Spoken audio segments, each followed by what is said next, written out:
واشهد ان لا اله الا الله واشهد ان محمدا عبده ورسوله اما بعد فان خير الحديث كتاب الله وخير الهدي هدي محمد صلى الله عليه وسلم وشر الامور محدثاتها وكل محدثة بدعة وكل بدعة ضلالة وكل ضلالة في النار۔ معزز سامعین گرامی قدر، جو بھائی لیٹ آ رہے ہیں ان کو کسی قسم کی فکر کی ضرورت نہیں، پیچھے ہمارے دوست احباب موجود ہیں جو دوبارہ نماز کو پڑھائیں گے۔ خطبے کا سننا یہ بھی عید کا حصہ ہے، تو جن بھائیوں کی نماز رہ گئی ہے، یہ جماعت ہو رہی ہے، اس کے ساتھ مل جائیں یا 2 رکعت دوبارہ جماعت کروا لیں اور اس کے بعد خطبے کو سننے میں شامل ہو جائیں۔ معزز سامعین گرامی قدر، آج اللہ رب العزت کے فضل و کرم سے خوشی کا مسلمانوں کے تہواروں میں سے جو سنت سے ثابت ہیں ان میں سے ایک بڑے تہوار کا موقع آ چکا ہے۔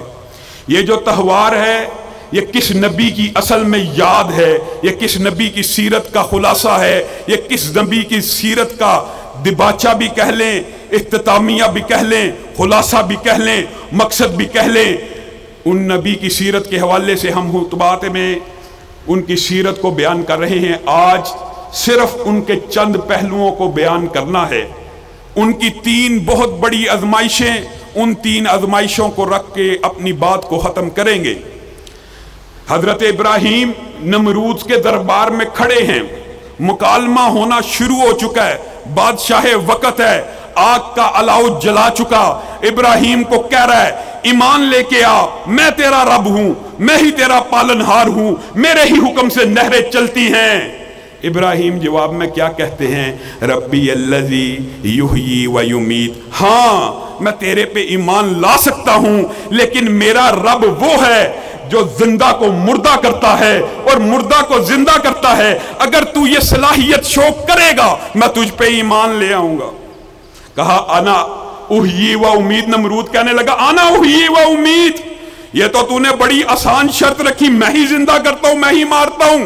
ایک راہ چلتے بے بس مجبور بے گناہ شخص کو پکڑا، راہ چل رہا تھا، اس کو قتل کر دیا، اور ایک پھانسی لگنے کا قیدی تھا، اس کو آزاد کر دیا۔ کہا دیکھ میں ہی زندہ کرتا ہوں، میں ہی مارتا ہوں۔ حضرت ابراہیم نے کیا بحث بڑھائی، کیا مجادلہ بڑھایا؟ حضرت ابراہیم نے کہا بندہ اس ٹائم لوگوں کو مغالطہ ڈالنے کی کوشش کر رہا ہے، اس ٹائم اس نے گندا اور باطل فلسفہ اپنی عقل اور دانش کے ساتھ وحی کے سامنے پیش کیا ہے کہ میں زندہ کرتا ہوں، مارتا ہوں۔ کیا دلیل پیش کی؟ فوراً بدلی، بحث میں نہیں پڑے، آرگیومنٹ نہیں دیا کہ اس کو زندہ کرنا نہیں کہتے، اس کو مردہ کرنا نہیں کہتے۔ کیا کہا؟ فَإِنَّ اللَّهَ يَأْتِي بِالشَّمْسِ مِنَ الْمَشْرِقِ فَأْتِ بِهَا مِنَ الْمَغْرِبِ فَبُهِتَ الَّذِي كَفَرَ، میرا رب وہ ہے جو سورج کو مشرق سے نکالتا ہے۔ اگر تو رب ہے میں تیرے پہ ایمان لانے کو تیار ہوں۔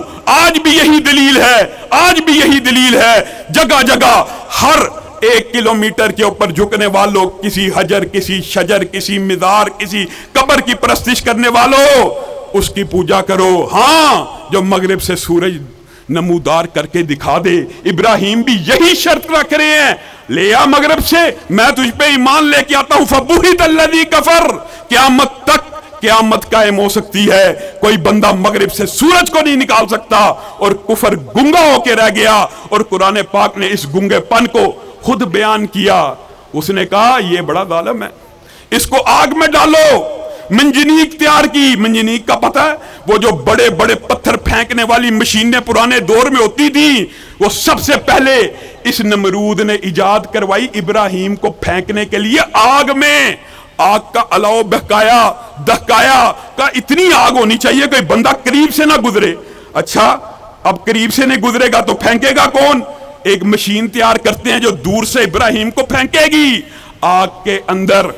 میرے بھائیوں یہاں پہ سوچنا ہے، رکنا ہے، اللہ رب العزت نے کیسا عقیدہ بیان کیا ہے، اور قربان جائیں ابراہیم کی توحید کے اوپر انہوں نے اپنا کیسا عقیدہ بیان کیا ہے۔ اب منجنیق کے اندر ڈل چکے ہیں، مخلوقات میں سے ابراہیم کو بھی علم نہیں ہے اللہ نے مجھے زندہ رکھنا کہ مارنا ہے۔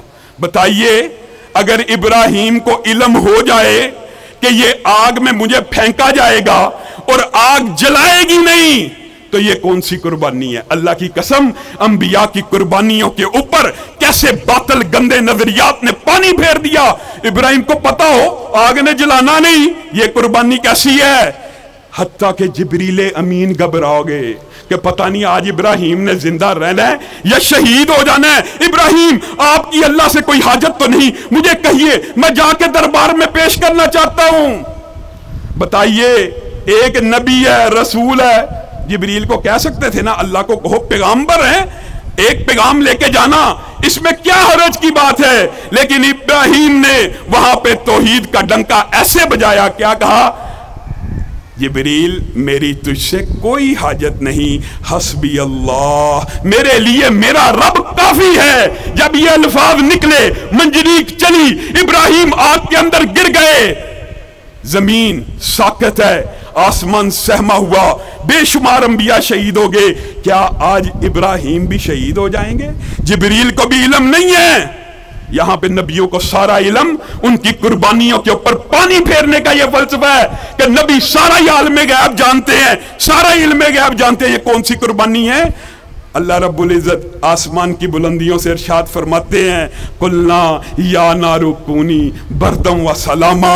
پھر جب ابراہیم اس آزمائش پہ پورا اترا، آگ میں پھینکا جا رہا ہے، ایمان نہیں لایا نمرود پہ، آگ میں کود پڑا بے خطر ہو کے، تو اللہ تعالیٰ نے آگ کو حکم دیا آگ ٹھنڈی ہو جانا۔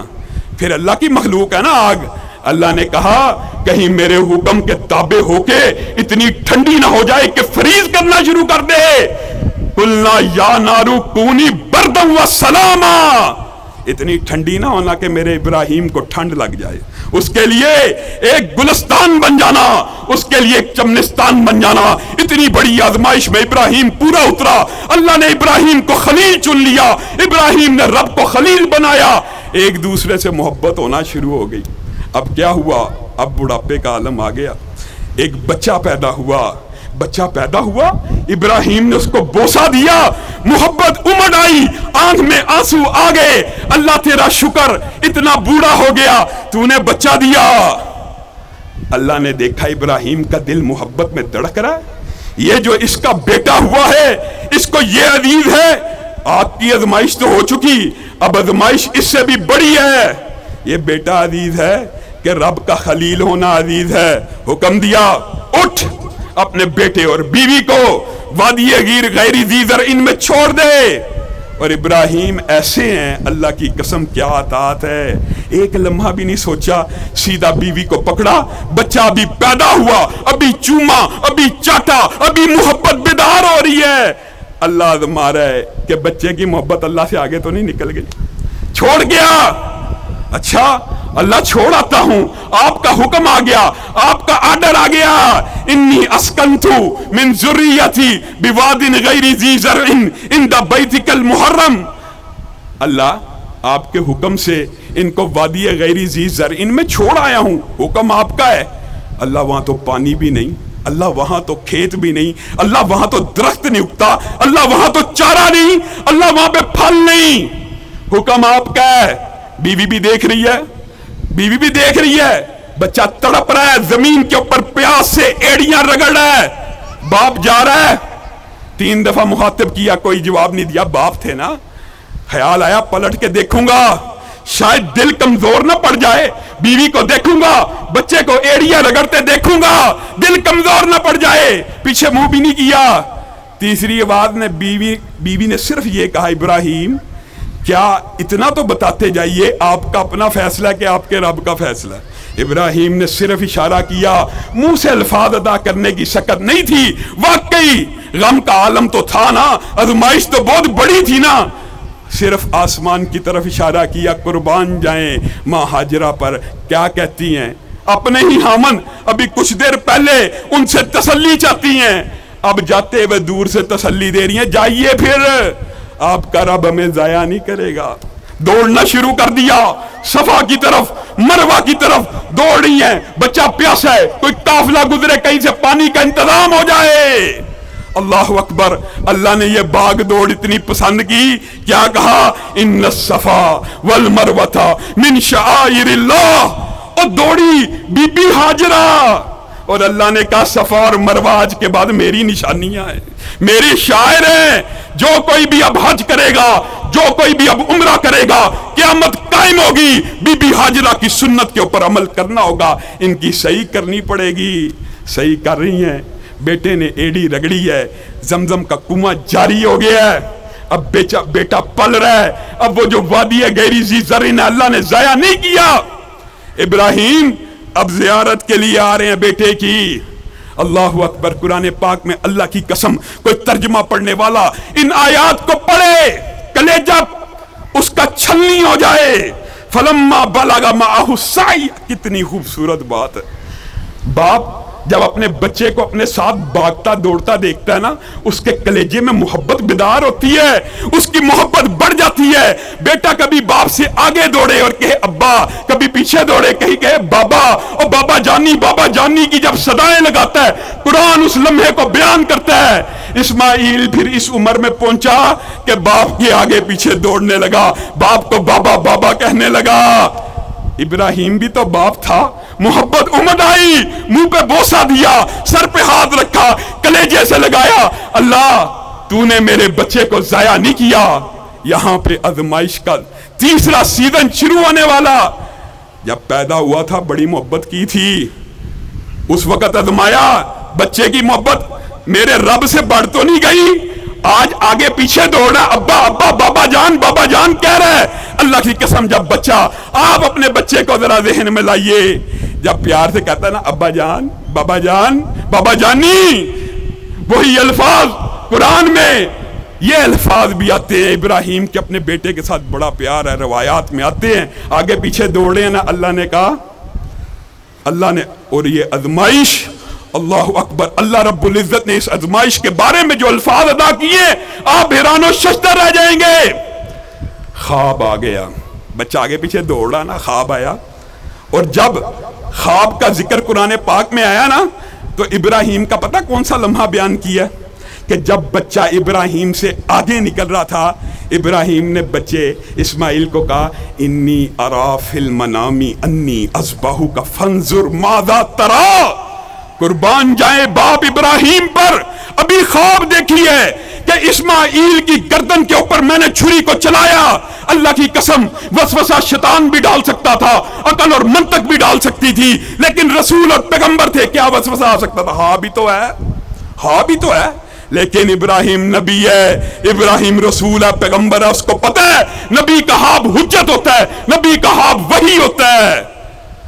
اسماعیل سے پوچھتے ہیں انی ارا فی المنام انی اذبحک فانظر ماذا تری۔ آپ کی کیا رائے ہے بیٹا اسماعیل؟ میں نے تو خواب میں آپ کی گردن کے اوپر چھری کو چلا دیا ہے۔ بچہ ابھی بالغ نہیں ہے، کیا کہہ رہا ہے؟ یا ابت افعل ما تؤمر، یا ابتی، اس یا ابدی کے اندر جو درد ہے کوئی عربی لغت والا ہی پہچان سکتا ہے۔ یا ابدی کا مطلب پتہ کیا ہوتا ہے؟ اے میرے جان سے پیارے بابا، اے میرے محترم باپ، اے میرے عزیز باپ، یا ابت افعل ما تؤمر ستجدنی انشاءاللہ من الصابرین۔ آپ میرے باپ ہیں، آپ پیغمبر ہیں، آپ کا خواب حجت ہے، اگر آپ میری گردن کے اوپر چھری کو چلا دیں گے تو اس اسماعیل کو صبر کرنے والوں میں سے پائیں گے۔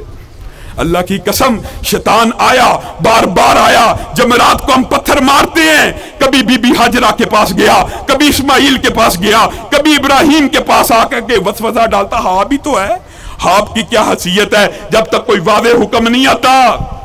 اسماعیل کو ذبح مت کیجئے، لیکن بیٹے کو قربان گاہ لے کے جا رہے ہیں۔ اور لوگوں، آپ نے اور میں نے اسلام قبول کیا، پیدائشی مسلمان ہے، اللہ کا شکر ہے۔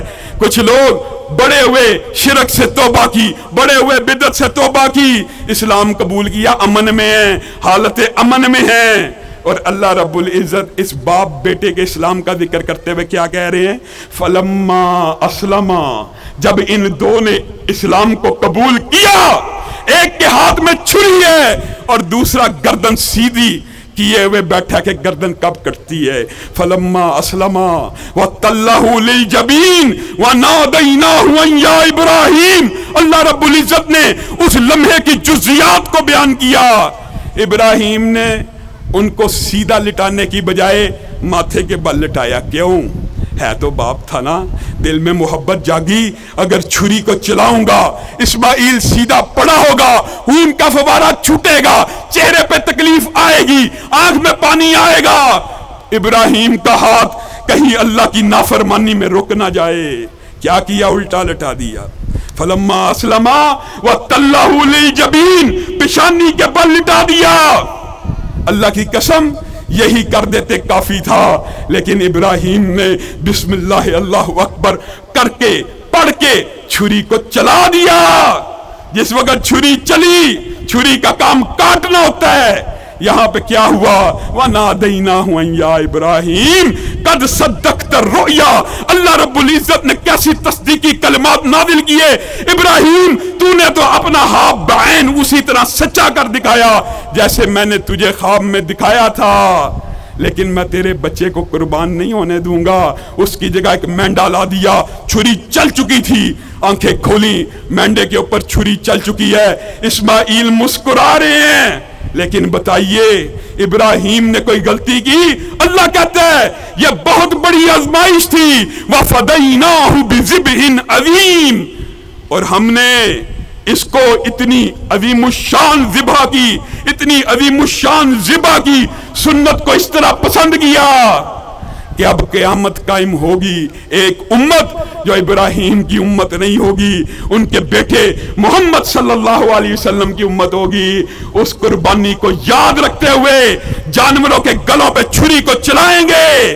کتنی بڑی اعزاز کی بات ہے. اللہ نے مجھے اور آپ کو اپنے بچوں کی گردنوں کے اوپر چھری چلانے کا نہیں کہا. حقیقت بات بتلائیے, چھری تو جانور کے گلے پہ چلنی ہے, چھری تو جانور کے گلے پہ چلنی ہے. گناہ میرے اور آپ کے معاف ہو جانے ہیں, سنت ابراہیمی پوری ہو جانی ہے, نبی کریم صلی اللہ علیہ وسلم کی سنت پوری ہو جانی ہے. اللہ رب العزت جتنے لوگ آج قربانی کرنے والے ہیں ان کی قربانیوں کو قبول و منظور فرما. ایک بات کہہ کے اپنی بات کو ختم کروں گا میرے بھائیوں. معاشرے کے اندر اس عید کے حوالے سے ایک اور باطل فلسفہ بھی رائج ہے. یہ عید 3 دن کی ہے, معاشرے میں یہ مشہور ہے. نہیں, آپ جو حاجی جن کو اللہ رب العزت نے توفیق دیا حج پہ جانے کی وہ جانتے ہیں, وہ جتنے دن مینا میں ہوتے ہیں قربانی کرتے ہیں. اور عام فہم, ایک عام قرآن سے بھی ثابت ہے, حدیث سے بھی ثابت ہے, لیکن ایک عام دلیل آپ کو دیتا ہوں. عربی زبان میں 2 دن کے لیے الگ ڈائی استعمال ہوتی ہے, اور 3 دن کم از کم کے لیے جمع کا صیغہ استعمال ہوتا ہے. واحد کے لیے الگ صیغہ, 2 کے لیے الگ, 3 کے لیے الگ. یہ جو ایام آج کے بعد آنے والے ہیں ان کو کیا کہا جاتا ہے؟ ایام تشریق. سب کو پتا ہے ایام تشریق. ان کو یومین تشریق کیوں نہیں کہا گیا؟ ان کو 2 دن کیوں نہیں کہا گیا؟ ان کو کہا ہی ایام تشریق کہا گیا ہے, یعنی کم از کم 3 دن ہیں. نہر کے بعد, آج کے دن کے بعد 3 دن ہیں. اور یہ بھی نبی کریم صلی اللہ علیہ وسلم کی ایک ایسی سنت ہے جس کے اوپر عمل نہیں کیا جاتا. انشاءاللہ اس سنت کے احیاء کے لیے بھی ہم نے اپنے ادارے میں بندوبست کیا ہے کہ چوتھے دن بھی یہاں پہ اللہ کے نام کے ساتھ اللہ کے لیے نبی کریم کی سنت کو زندہ کرتے ہوئے قربانی ہوگی. اور انشاءاللہ تاکہ لوگوں میں یہ شعور پیدا ہو جائے کہ یہ چوتھے دن کی قربانی بھی نبی کریم کی سنت ہے. اور جو حاجی جاتے ہیں مینا میں ان کو پتہ ہی ہے, وہ حاجی مینا کے ہر دن میں یوم تشریق کے ہر روز قربانی صحیح سنت سے ثابت ہے. اللہ رب العزت ہم سب کی قربانی کو قبول و منظور فرمائے.